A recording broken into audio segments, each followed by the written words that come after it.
Bom dia pessoal, nós vamos aprender um pouco mais sobre sistemas operacionais. Lembrando, sou o professor Leno Furtado e vou estar ministrando esse tópico com vocês. O que consiste a nossa aula de hoje? Uma breve introdução sobre sistemas operacionais, a diferença entre modo usuário e núcleo, o que é um sistema operacional, como o sistema operacional funciona como uma máquina estendida, vocês vão entender esse conceito lá na frente, e como funciona o sistema operacional relacionado ao gerenciador de recursos, que são as duas características mais importantes de um sistema operacional. E por último, um breve histórico sobre sistemas operacionais desde a década de 40, lá do início, da metade da década de 40, onde estava o início da Segunda Guerra, aliás, onde foi o fim da Segunda Guerra, até os dias atuais. Certo? Então, vamos lembrar o que é um sistema operacional? Basicamente, lá no início das versões mais primitivas do sistema operacional, essa tela que a gente está vendo aqui, já é isso lá para o início de 70, 80, quando os sistemas operacionais, logo no primeiro momento, eles eram apenas prompts de comando. Não sei se vocês já abriram no computador de vocês o prompt do Windows. Lá você pode utilizar vários comandos para fazer diferentes tarefas. Eu vou fazer isso aqui na minha tela só para que vocês vejam de maneira bem breve. Então vamos abrir o CMD. O CMD é o prompt de comando do Windows. Está vendo essa tela preta? Exatamente, era assim que o pessoal antigamente interagia com os sistemas operacionais. Não tinha mouse, o mouse foi inventado só perto da década de 80. Então antes de ter mouse, o pessoal só interagia pelo computador através de comandos. Exemplo, um comando chamado dir, ele lista todos os diretórios presentes. Aqui a gente pode equivaler o diretório com uma pasta. Então ele lista todas as pastas que tem. Eu quero acessar. O que eu vou fazer aqui? Eu vou acessar a minha área de trabalho. Lembrando que o nome da área de trabalho em inglês é desktop. Então eu vou usar o comando cd, que em tradução significa change directory, significa mudar de diretório. Cd, e vou colocar o nome desktop, certo? Agora eu vou conseguir acessar a minha pasta desktop. Estou dentro da pasta desktop, ou do diretório desktop, da área de trabalho, que na verdade é o que a gente está. Se eu colocar o comando dir, ele vai aparecer todas as pastas que existem dentro da minha área de trabalho. Então na minha área de trabalho tem várias pastas e arquivos, como dá para ver, tem algumas terminações com .png, isso são imagens. E agora eu decido criar uma nova pasta. O comando para a gente criar uma nova pasta dentro do prompt do Windows é mkdir. mk vem de make, em inglês quer dizer fazer ou criar. Então make a dir, ou seja, crie um diretório. Depois a gente vai colocar o nome da pasta, entre aspas, certo? Eu vou colocar olá. Ótimo, o comando foi executado e foi feito. Agora vamos ver se essa pasta já existe. Se eu colocar o comando dir de novo, vai aparecer todas as pastas que estão listadas na minha área de trabalho, ou diretórios, melhor falando. Olha aqui a parte olá. Olá acabou de aparecer, antes não tinha. Agora eu quero acessar essa pasta, como eu faria? Colocar cd e o nome do diretório que eu quero. Lembrando que começa com letra maiúscula lá, então tenho que colocar igual como está escrito. Olá. Pronto, estou dentro do diretório olá. Se eu der o comando dir, o que vai aparecer? Nada, porque é um diretório novo, é uma pasta nova, não tem nenhum arquivo lá dentro. Isso daqui só foi um demonstrativo para a gente ver como é que funciona a interação com o sistema operacional apenas por comandos de texto, apenas por teclado, sem mouse, sem nada, como era feito anteriormente ao sistema ter mouse, certo? Voltando para cá, então o nosso sistema operacional ele teve várias evoluções. Junto com o computador, lembra que ele teve vários momentos de evolução, a máquina foi desde a máquina analítica de Charles Babbage até os computadores atuais, até a indústria móvel hoje em dia, que a gente tem celulares que são muito mais potentes que o computador que mandou o homem para a Lua. Então, a evolução do computador foi acompanhada com a evolução do sistema operacional. Então, isso já nos deixa claro que o sistema operacional é extremamente importante. Vamos entender a importância dele nessa aula. Ok, aqui nesse segundo slide eu só estou mostrando alguns exemplos de comando que nós podemos utilizar dentro do prompt, como dir, lista todos os diretórios, cd, muda o diretório, mkdir, e o nome do diretório que você quer, cria um novo diretório, certo? Caso você queira se aprofundar nesse conhecimento, eu deixei um link nesse slide, vocês vão poder baixá-lo e usar para se aprofundar, caso tenham interesse. Ok, então uma parte bem interessante para a gente entender a importância e o tamanho, a dimensão de um sistema operacional é de que, se você for pegar o Windows e for pegar a quantidade de linhas de códigos que existem dentro do Windows para criar o programa, o sistema operacional Windows, existem mais de 70 milhões de linhas de código. Se a gente fosse fazer um comparativo, a gente ia entender que, se tivesse um livro com 1000 páginas e cada página contendo 50 linhas de código, para a gente conseguir condensar o Windows em livros, a gente precisaria de mais de 100 volumes.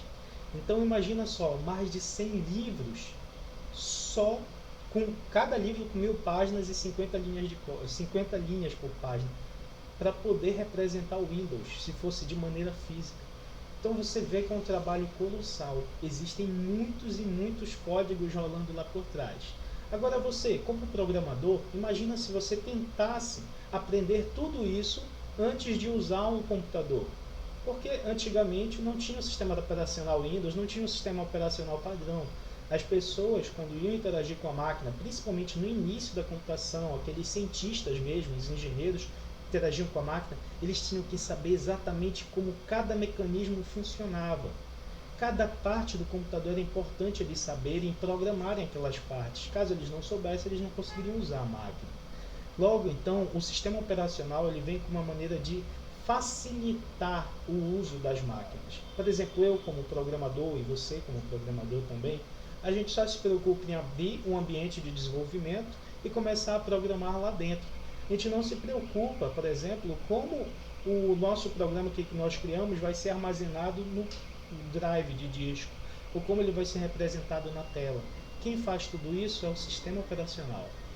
Logo, a gente só consegue programar e desenvolver programas porque hoje em dia existem sistemas operacionais. Tanto que a primeira frase que eu coloco aqui desse texto é sobre os ombros de gigantes. É uma frase clássica de Isaac Newton, que ele disse que ele só conseguiu chegar tão longe porque ele estava sobre ombros de gigantes. Ou seja, ele só conseguiu se desenvolver tanto os campos da matemática, física, ele só conseguiu tudo isso, tanto criar novas disciplinas, né? Cálculo foi uma disciplina que o próprio Newton criou as leis da física, etc. Então ele só conseguiu alcançar esse resultado porque teve muitos outros estudiosos antes dele que ele pesquisou, estudou, aprendeu com os caras e desenvolveu as suas próprias técnicas, seus próprios métodos, enfim, a sua própria disciplina. Logo, o sistema operacional nos permite isso. Tá? Como ele permite? Fazendo com que todos os sistemas de hardware se comuniquem. Então, tu tem o teu memória RAM, o teu processador, o teu HD, todos eles se comunicam usando o sistema operacional. Toda essa parte de comunicação entre teus componentes de hardware é feito por ele. Tu não tem que te preocupar em como fazer a comunicação do teu disco com a tua memória RAM, ou qualquer que seja a comunicação do teu processador com a tua memória RAM. O sistema já faz isso para ti.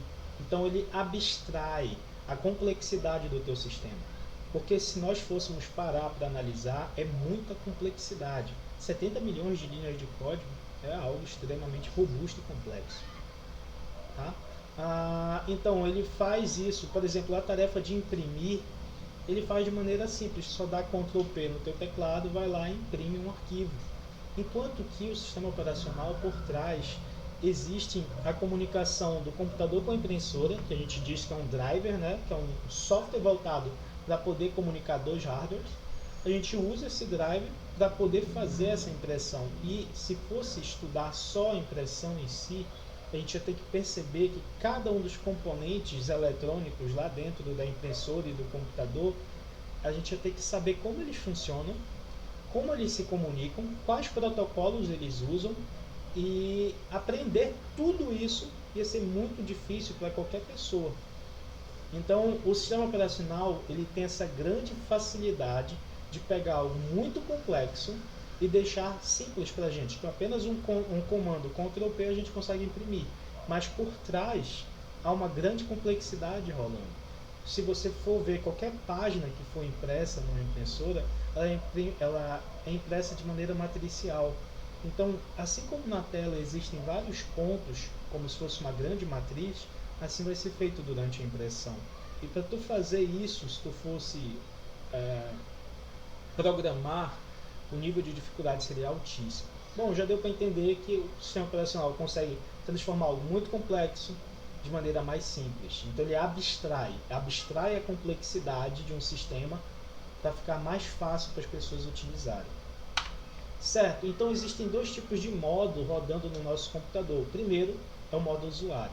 O modo usuário a gente pode entender como qualquer tipo de aplicação que a gente está usando.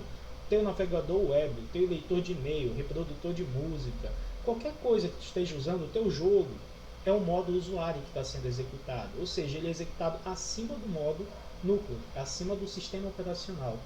Enquanto que o modo núcleo é toda a parte de que trata da comunicação do hardware. Tipo, tu não consegue fazer um comando para o teu processador e direto apagar alguma parte da memória do teu computador ou não ler parte da memória do teu computador. Por que tu não consegue? Porque isso está remetente ao modo núcleo, tá? Vamos ver mais diferenças. Então, modo usuário, como a gente já falou e reforçou, são aplicativos, jogos, permissões mais restritas, certo? Por que mais restrito? Porque a gente sabe que as pessoas, quando não entendem, elas podem apagar algum arquivo importante, pode danificar o sistema operacional. Então eles dão restrições justamente para impedir que tu faça algum tipo de besteira. Então o modo usuário é um sistema mais restrito, ele simplesmente permite tu usar o topo do sistema operacional, onde tu vai usar tuas aplicações. PowerPoint, Word, aplicativos, jogos, ouvir música, navegar, qualquer coisa que seja. Enquanto que o modo núcleo ele vai tratar dos componentes de hardware, da comunicação entre eles. Exemplo, gerenciamento de memória, gerenciamento de sistemas de arquivo, né? A gente ainda não viu, mas existem arquivos FAT, FAT32, NTFS, entre outros sistemas de arquivos. Tá? Gerenciamento de entrada e saída de dispositivos, no caso o mouse, o monitor, o teclado, tudo isso são dispositivos de entrada e saída e ele gerencia gerencia como esses dispositivos estão acessando a CPU. Ok? Então, vamos resumir o que é um sistema operacional. Bom, primeiro ele é difícil da gente resumir ou precisar o que de fato é um sistema operacional, mas basicamente ele tem duas grandes funções. A primeira é fornecer recursos, né, de maneira fácil e abstrata para os programadores criarem os softwares que eles vão utilizar as abstrações do sistema, e depois gerenciar os recursos de hardware, ou seja, os recursos do nosso sistema. Então lembra, ele gerencia a comunicação entre os dispositivos, a memória, o sistema de arquivos e outros aspectos. Então basicamente nós temos dois grandes aspectos do sistema operacional. Bora ver eles com mais detalhes. O sistema operacional como uma máquina estendida. Bom, se a gente fosse tentar, voltando para aquela história, tentar aprender como funciona cada componente do computador, primeiro a gente ia ter que aprender como programar esses componentes sem uma linguagem de programação moderna. Então, para a gente poder programar esses componentes, a gente ia ter que utilizar ou zeros e uns, né, que é algo bem difícil para o humano entender, ou uma linguagem de montagem, que é uma linguagem chamada Assembly, que é também de extrema dificuldade. A mérito de curiosidade, logo no início dos jogos, por exemplo, o Super Nintendo, o Game Boy, eles eram todos programados em Assembly. Então os programadores daquela época eram muito casca-grossa. Os caras tinham que saber comandos de máquina, que é algo muito mais complicado do que as linguagens de programação moderna, mas muito mais mesmo.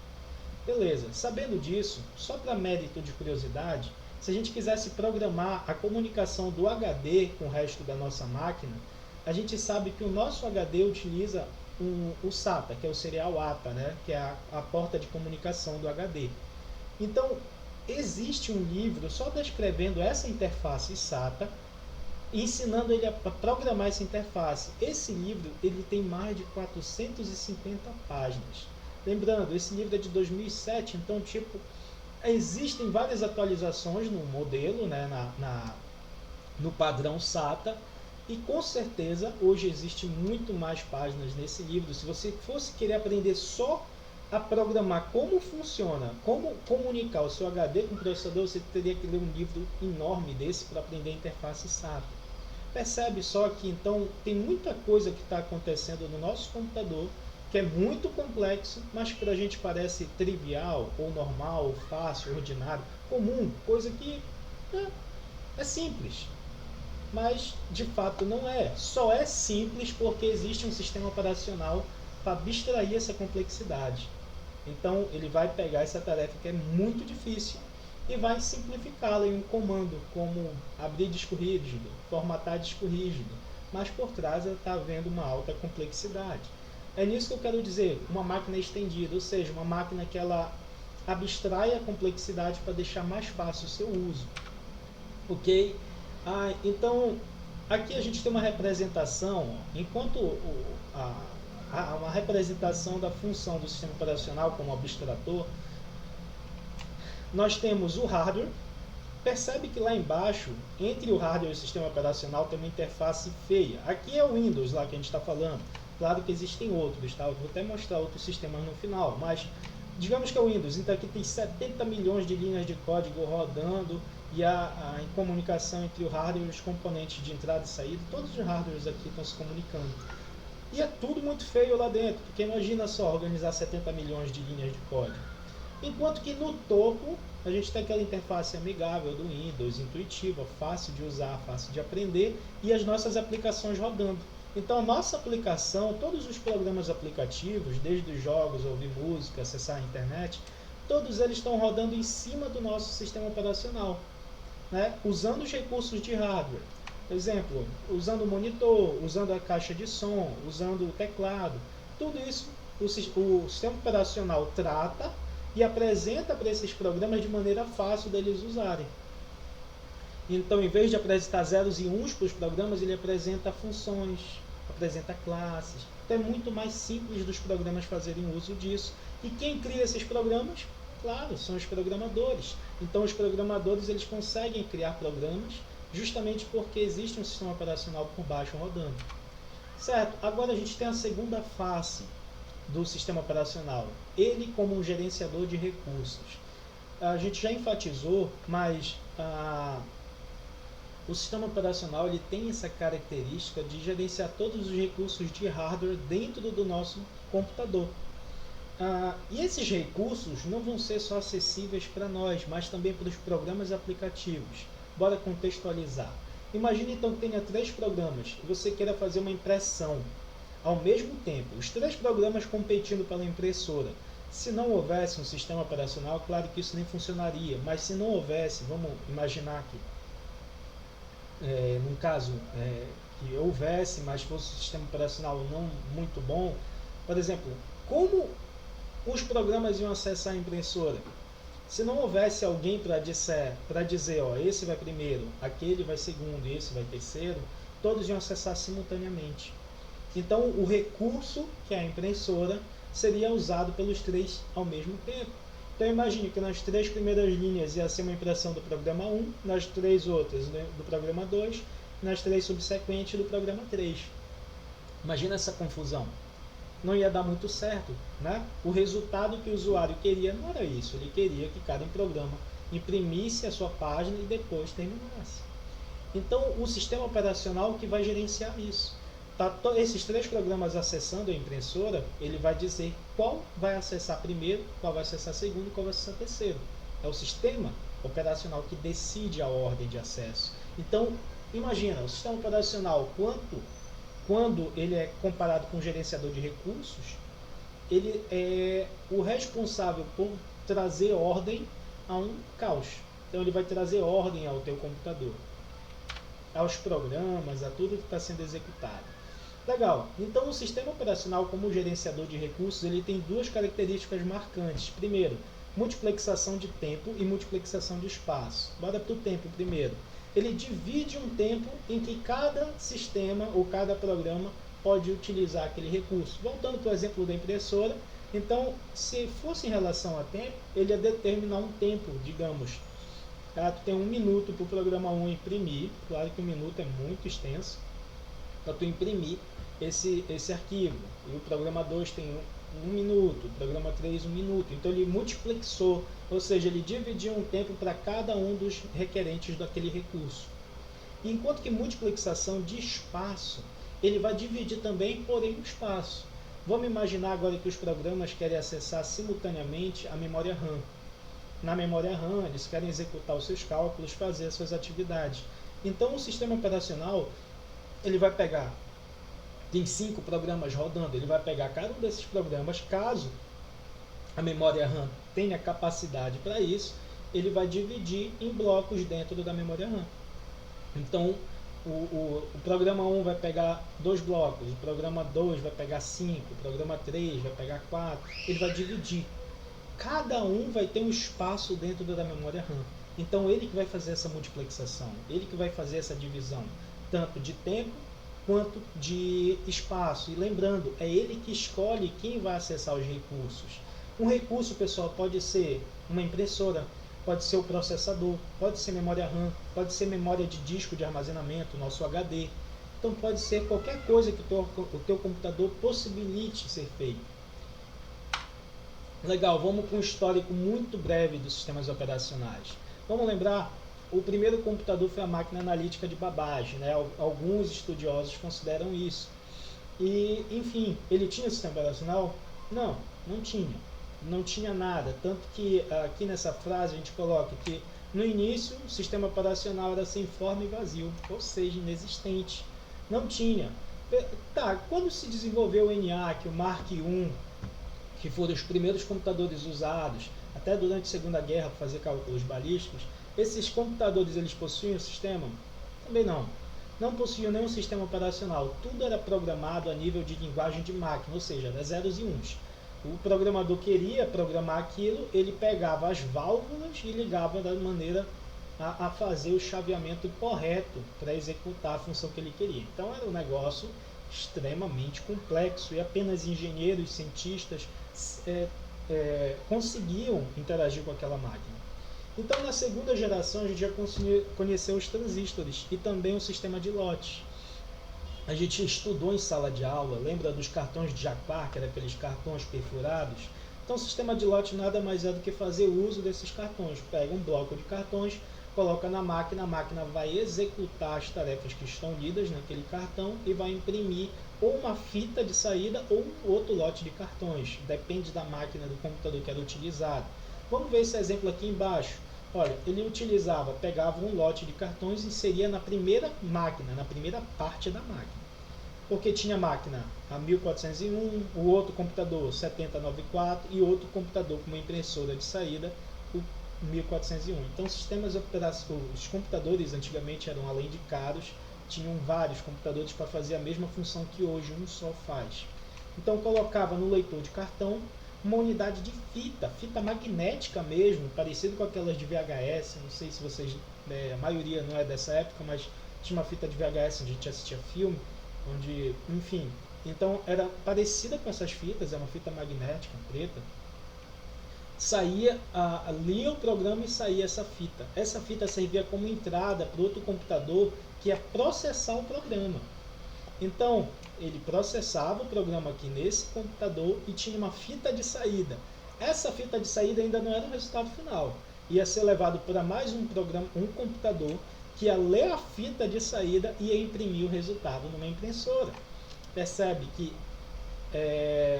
era um sistema muito arcaico. Lembrando que isso é da década de 55 a 65. Tinha sistema operacional nessa época?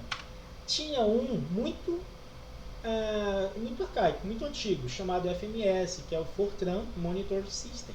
A mérito de curiosidade, Fortran foi a primeira linguagem de programação criada. Então, esse sistema aqui, Fortran Monitor System, nada mais é do que tu inserir um compilador do Fortran para ler o teu programa. Basicamente era isso o sistema operacional. Então não era um sistema operacional complexo como a gente tem hoje, que tem entrada de teclado, de vídeo, de caixa de som, nada. Era só um sistema para possibilitar a leitura de um programa que você já tinha feito utilizando cartões, cartões perfurados. Então era muito arcaico. Terceira geração foi de 65 a 80, conhecida como a geração de circuitos integrados e multiprogramação. Quando iniciou essa geração, já começou a ficar mais parecido com o que a gente tem hoje. Então, foi o berço do mouse, etc. Mas nessa época, prioritariamente, era utilizado o monitor. Monitor como saída de dados e um teclado como entrada. Então, quais são os principais sistemas operacionais que apareceram nessa geração? O Multics, o BSD, que é de uma universidade chamada Berkeley, e o Unix. O Unix, caso algum, não é parecido com o Linux? É o código-fonte do Linux. Então, foi o sistema operacional que foi utilizado como base para criar os sistemas Linux. Né?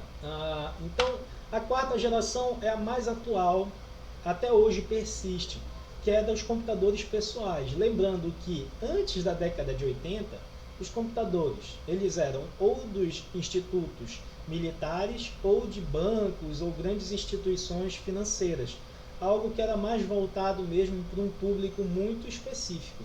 Então, o público geral, as pessoas mesmo que, enfim, as pessoas comuns não tinham acesso a essas máquinas. Tanto que depois da década de 80, como começou a se popularizar, aí iniciou a era dos computadores pessoais, que a gente chama de PC, né? Personal Computer. E nesse mesmo momento também foi possível isso acontecer devido ao desenvolvimento da tecnologia, que a gente começou a usar sistemas LSI, que é Large Scale Integration, ou seja, sistemas de grande escala de integração.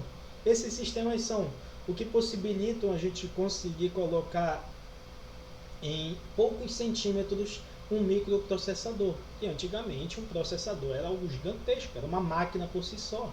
Então eles conseguiram transformar aquela máquina lá, lembra da segunda geração dessa imagem aqui? Isso aqui era o processador. Eles conseguiram transformar tudo isso em apenas um chip pequeno, graças à tecnologia LSI. Certo? Então nessa época que se possibilitou os computadores pessoais, tem o berço dos sistemas mais comuns utilizados hoje em dia. Por exemplo, o Windows, né? O macOS, que é da Macintosh, ou da Apple, que é o sistema dos computadores pessoais da Apple. O Linux, que tem várias distribuições, tá? O Linux é o sistema operacional, mas tem distribuição Ubuntu, Debian e muito mais outros, Red Hat, e aí vai. E o FreeBSD. Claro que existem mais outros sistemas além desse, tá? Existem muitos outros, na verdade, mas muitos caíram em desuso. Os mais populares e conhecidos, basicamente, são esses. E a quinta geração de computadores, que também é desde a década de 90 até a década atual, ou seja, persiste até agora, é dos computadores móveis. O que é um computador móvel? É um celular. Então, é a geração onde a gente tem computadores com processadores robustos, memória RAM, uma capacidade de processamento muito boa no nosso bolso, ou seja, ele é móvel, ele é portátil. E quais são os sistemas operacionais mais presentes nessa quinta geração? Bom, a gente tem o iOS, que é o sistema do iPhone. Temos o Android, que é o sistema da Google, né? O sistema operacional da Google. O BlackBerry OS, que era um sistema operacional de uma empresa de celular que hoje em dia já não tem mais tanta relevância, mas mesmo assim existe. Então, existem basicamente dois que são os majoritários no sistema como um todo, no mercado, o Android e o iOS, certo? Então vamos concluir essa história? Vamos. Então, o que é um sistema operacional? A gente já viu, né? É difícil de categorizar, mas ele existe em duas grandes características. Existe a característica de ser como uma máquina estendida, ou seja, abstrair a complexidade de todas as tarefas da comunicação dos hardwares, etc., de uma maneira mais simples e mais fácil de ser utilizada tanto por programadores quanto pessoas comuns que vão usar um computador. E também ele tem a outra característica que é muito importante, que é de gerenciar os recursos de hardware, ou seja, ele que vai fazer a parte de escalonamento, a parte de multiplexação de tempo, de espaço, ele que vai dividir, vai dar ordem no computador, o que vai ser executado, em qual ordem vai ser executado. Depois nós temos o que é o modo de sistema, né? A gente tem dois modos basicamente, o modo usuário e o modo kernel, ou modo núcleo, né? Esqueci de falar, a gente pode chamar de modo kernel, que é núcleo em inglês também. Então o modo núcleo é onde estão todas as características voltadas do sistema, ou seja, o temporizador, a memória RAM, o processador, todas essas permissões, gerenciamento de memória, gerenciamento de disco, gerenciamento de várias outras funções, é feito pelo modo núcleo, que tem restrições, não tem restrições, então ele pode fazer tudo dentro do computador, mas ele não, o usuário não tem acesso a ele, justamente para não desconfigurar, para não fazer algo de errado. Enquanto que o modo usuário é cheio de restrições, porém ele possibilita tu usar as aplicações, tu ouvir a tua música, jogar teus jogos, fazer o que tu bem quiser usando tuas aplicações. Por último, vimos um histórico dos sistemas operacionais. E agora, pessoal, coloquei isso lá no Cigarra. É o exercício para essa semana. Tá muito fácil, eu tô com vergonha desse exercício porque foi muito fácil, acho que eu peguei leve demais. Mas enfim, está baseado nessa aula e no material que a gente mandou lá. Na verdade, pessoal, essa aula que eu estou dando agora, vídeo aula, ela nada mais é do que a apresentação do material que eu passei para vocês lerem no início da semana. Então tá, eu deixei só para o final porque eu queria que vocês primeiro lessem e essa aula fosse só para reforçar o conhecimento de vocês. E agora vocês estão aptos a fazer esse exercício. Façam. Eu vou esperar até domingo para a conclusão desse exercício. Na segunda eu já vou lançar a nota e a frequência de vocês. No mais é isso, pessoal. Bom dia e bons estudos.